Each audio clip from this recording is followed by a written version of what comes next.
بسم اللہ الرحمن الرحیم۔ بعد نماز عصر 17 جولائی 1962 مولانا حضرت جی یوسف صاحب رحمۃ اللہ علیہ ملفوظات: اس زمانے میں چیزوں پر بہت زبردست محنت ہو رہی ہے اور باوجود انتہائی طرح کی چیزیں بن جانے کے انسانی حالات بدتر ہیں، بہتر نہیں ہیں۔ اور حالات کی بدتری یہ ہے کہ انسان جتنے قسم کے طبقات ہیں، بڑے اور چھوٹے، حکومت کے، مالداری کے، سب اپنے اپنے نقشوں میں اپنے کو پریشان پا رہے ہیں، اپنے کو الجھا ہوا دیکھ رہے ہیں، اور جو کچھ وہ کرنا چاہ رہے ہیں ناکام دیکھ رہے ہیں۔ وجہ اس کی یہ ہے کہ انسان کا اس وقت دنیا میں محنت کا جو رخ ہے وہ چیزوں کے بنانے کی طرف ہے، اور یہی وہ اپنا مقصد سمجھتا ہے کہ میرے سے دنیا میں کچھ چیزیں بن جائیں۔ انسان اپنا مقصد اس کے سوا کچھ نہیں سمجھتا کہ اس کی دنیا کی محنت سے دنیا میں کچھ چیزوں کا اضافہ ہو جائے۔ انسان کے اس نکتے نے باوجود انتہائی چیزوں کی کثرت کے اس کو پریشانی کے اندر مبتلا کر دیا ہے۔ چیزوں کے لیے حق تعالی شانہ نے انسان کو نہیں بنایا، بلکہ چیزوں کے بننے کے لیے آسمان و زمین کی مشین تیار کی ہے۔ جتنے چیزیں بنتی ہیں اس مشین سے بنتی ہیں۔ انسان کو عمل کی مشین بنایا ہے۔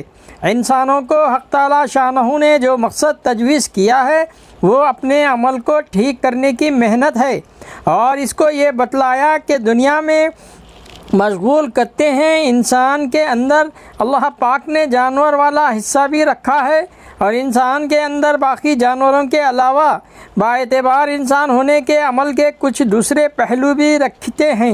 اگر انسان اپنے عمل کے دوسرے پہلو کو نہ پہچانے، دوسرے جانوروں کی طرح اپنے آپ کو استعمال کرے، تو یہ انسانی مقام سے گرتا ہے اور پریشانیوں میں مبتلا ہوتا ہے۔ اب اگر وہ چیزیں غور کی جائیں جو انسان کرتا ہے اور جانوروں میں پائی جا رہی ہیں تو بہت سی نکلے گی۔ ساری جانور روز مہیا ہونے کے لیے محنت کرتے ہیں، مہیا ہونے کے بعد کھاتے ہیں۔ بہت سے جانور اپنے بچوں کو اور مادہ کو لا کر کھلاتے ہیں۔ بہت سے جانور درختوں کے اندر یا ہوادار جگہوں کے اندر ہوادار مکان بناتے ہیں۔ بہت سے جانور زمینوں کے اندر مکانات بھی بناتے ہیں۔ بہت سے جانور اپنے بدن کی اور اپنے لباس کی صفائی بھی کرتے ہیں۔ جانور اپنی مادوں کے ساتھ صحبت کرتے ہیں، اپنے بچوں کے ساتھ کھیلتے اور سیاحت و تفریح بھی کرتے ہیں، سوتے بھی ہیں، اڑتے بھی ہیں، پانی میں بھی چلتے ہیں۔ بعض جانوروں پر بڑا بننے کے لیے ہاتھ پیر مارتے ہیں۔ آپ نے دیکھا ہوگا اگر ایک گھر کے اندر 10 مرغیاں اور ایک مرغا رہتا ہو اور ایک اور لا کر چھوڑ دیا جائے تو جو لڑائی ہوگی ایک غالب ہو جاتا ہے، ایک مغلوب ہو جاتا ہے۔ اگر انسان زندگی کا محور اتنا ہی ہو جتنا سارے جانوروں کا میں نے بتایا تو پھر خدا کے ہاں اس کا شمار انسانوں کا نہیں بلکہ جانوروں کی طرح ہے۔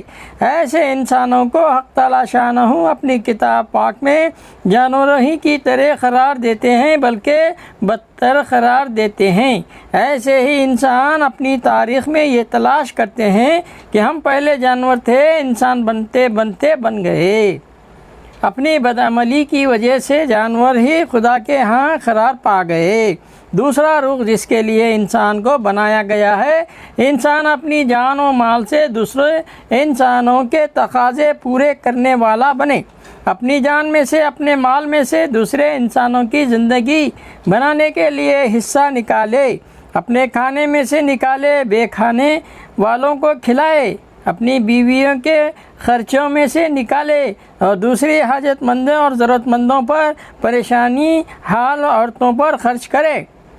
اپنے بچوں کی ضرورتوں میں سے پیسے بچائے اور دوسرے نادان پریشان حال بچوں کی تلاش کر کے ان پر پیسے خرچ کرے۔ اپنے مکان و لباس کی دلچسپیوں میں سے پیسے بچا دوسرے انسانوں کی زندگی کے اندر ہاتھ بڑھانے کے طور پر پیسہ خرچ کرے۔ جان و مال کا جتنا حصہ خدا نے دے دیا اس کو خالی اپنا نہ سمجھے، بلکہ جتنا اپنے اوپر خرچ کرنے کو بتلایا اتنا اپنے اوپر، اور جتنا دوسروں پر خرچ کرنے کو بتلایا اتنا دوسروں پر خرچ کرے۔ جب انسانوں میں سے ہر انسان اپنی جان و مال کو اپنے پر خرچ کرتا ہے اور دوسروں کی جان و مال میں سے اپنے لیے نفع کھینچتا ہے تو تفریقہ قائم ہوتا ہے۔ زبانیں مذہب ملکوں کے اعتبار سے لڑتے ہیں۔ جو کچھ ہاتھ میں آ جائے وہ لڑائیوں پر خرچ کرتا ہے، مصیبتیں اٹھاتے ہیں۔ محبت کے مناظر ان کے سامنے نہیں آتے اور کوئی ان کا پیار کرنے والا نہیں ہوتا۔ اس زندگی میں جب کوئی وزیر مرتا ہے تو ممبر خوشیاں مناتے ہیں کہ اب وزیرات ملے گی۔ ممبروں میں سے کوئی مرے تو نیچے والے خوشیاں مناتے ہیں۔ مالدار مرتے ہیں تو ان کے نیچے والے خوشیاں مناتے ہیں کہ مالدار مر گیا، اب مال ہمارے ہاتھ میں آئے گا۔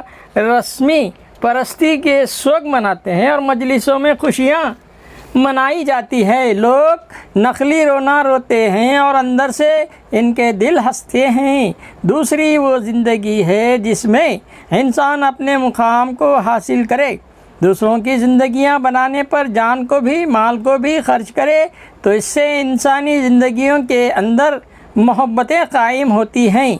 ایسا انسان جو اپنی جان و مال سے انسانی زندگی میں کام آتا ہو، ایسے انسان کے مرنے کو لوگ پسند نہیں کرتے، دل سے روتے ہیں اور اس کے لیے جان و مال خرچ کرنے کو تیار ہوتے ہیں۔ اسی عمل بنیاد پر انصاف، رحم، سخاوت زندہ ہوتی ہے۔ سارے کمالات انسانی اسی سے نکلتے ہیں۔ جب انسان اس زندگی کے طریقوں کو حاصل کرتا ہے محنت کر کے تو خوش ہو کر اللہ رب العزت بھی حالات انسانی کو بہتر بناتے ہیں۔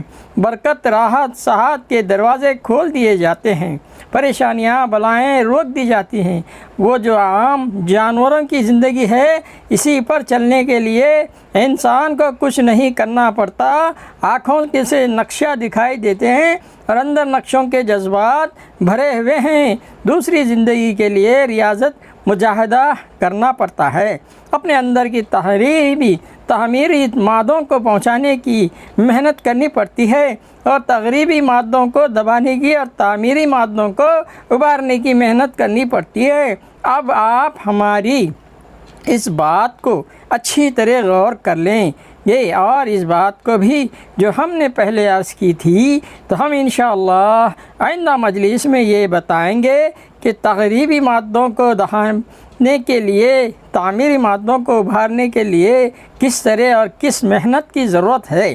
معاشرت تم کسی قوم کی، کسی ملک کی، کسی وطن کے، کسی برادری کے بن کر زندگی مت گزارو، تم ساری دنیا والوں کے لیے اللہ کے بن کر زندگی گزارو۔ تم نے باپ کے ہو نہ ماں کے، تم نہ بھائی کے ہو نہ بہن کے، اللہ جس کے پیر پکڑنے کو کہیں ان کے پیر پکڑ کر دکھاؤ۔